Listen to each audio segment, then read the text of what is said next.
Happy Wednesday, socials! Welcome to the Triple S Daily. My name is Amy, and I'm gonna do an app review for you today. Are you having a hard time keeping up with all the content that's coming from all the people that you read? Blog posts, news articles, videos, there's so much to take in, and nobody wants to miss out. Well, I have a tip for you to avoid time-consuming information overload, but still have a great space that you can go to read nothing but articles that you want to read. I'd like to introduce you to Read It Later. Read It Later is actually like my prized productivity application. It's actually mainly a website, so you can also do this on your computer, but I really like it on iPad, iPhone, and I even had it on my Android device back in the day. I know, I used to have one. Basically what it is when you're going through all your emails, reading blog posts, reading articles, and you're like, God, I really want to read that, but I don't have time. There's a bookmark that you can save to your browser so that when you're on the page that you want to read but want to save it for another time,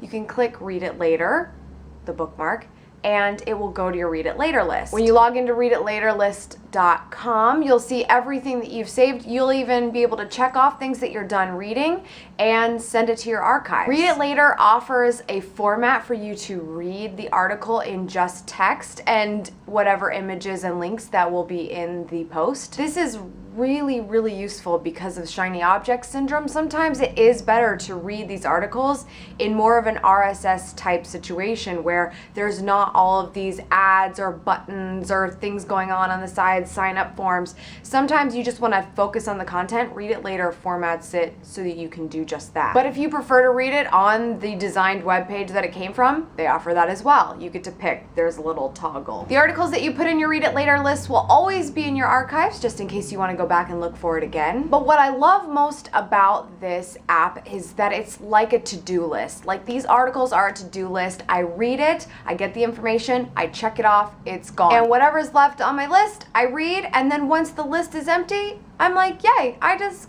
completed a to-do list. It's like the best feeling in the world. Not to mention, these are all articles that you've filtered through all the other crap that you've been getting in your RSS, your emails, just random links on Twitter.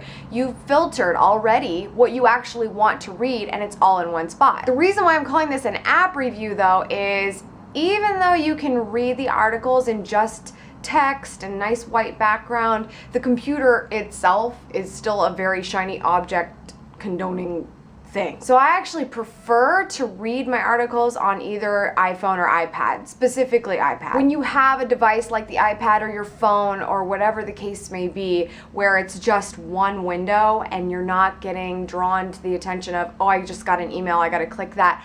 I get through so much more reading when I'm just focused on my tablet or my phone. And everything just gets read and done. And all that stuff that you were like, man, I really wanted to read that, but I didn't, and I don't have time, and I can't remember the things that I wanted to read, this makes it so much easier. Those of you who like the RSS feeds, I'll just tell you, because of Read It Later, I don't read anything in RSS.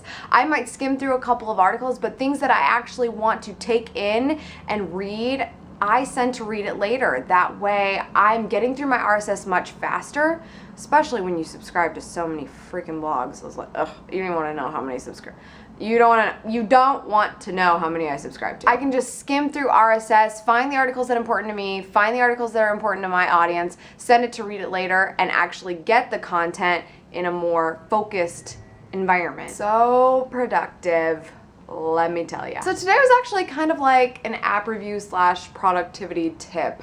I strongly recommend this. Anytime that you can put yourself in a better situation to take in content and not get distracted is a good thing. I'd be really interested to hear what you do to stay productive when you read. Definitely leave me a comment either on YouTube or SavvySexySocial.com. I don't know what that was. It's a holiday. Make sure you subscribe to my channel. That way you won't miss anything. I will see you tomorrow on the Triple S Daily. This is, ugh, I hate these weeks in between Christmas and New Year's. Why does anyone work this week? This is just ridiculous. It's ridiculous.